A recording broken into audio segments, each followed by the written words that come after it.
Yeah, but yeah, I couldn't see asking somebody to, to pay $4,500 worth of bills. And then, because I'm trying to start a business. That's just a tough ask. You gotta find and I started plenty of businesses, but you have to find ways to to make time to do those business and work a full-time job, because if you want more you have to do more. So that means that starting out, some people say, well, I don't never want to work for somebody else. You Most of the time you have to start out working for somebody else, because a person in his position and in my position when I first started my business, you most of the time you don't even qualify for a loan. And so, and which I was glad I didn't qualify for a loan, because if you get a loan, now you really behind the eight ball, because you have to pay that loan back, you have to grow that business, then you still have the bills that that y'all started out with. So fortunately for me, I never had to get a loan.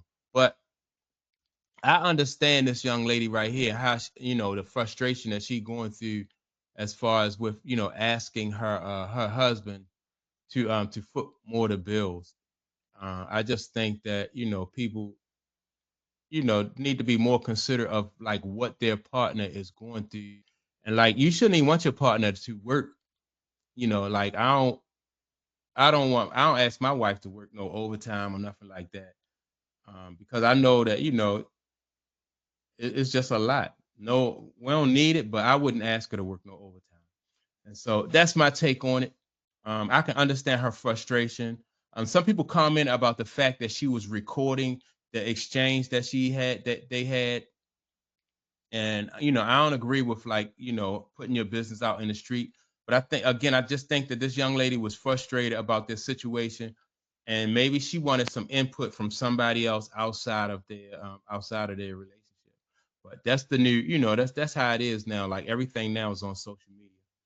But that's my take on it. I can understand her frustration. I think the guy should go ahead and get another, should get a better job and grow his business from a part-time job and support his business until his business is able to support him.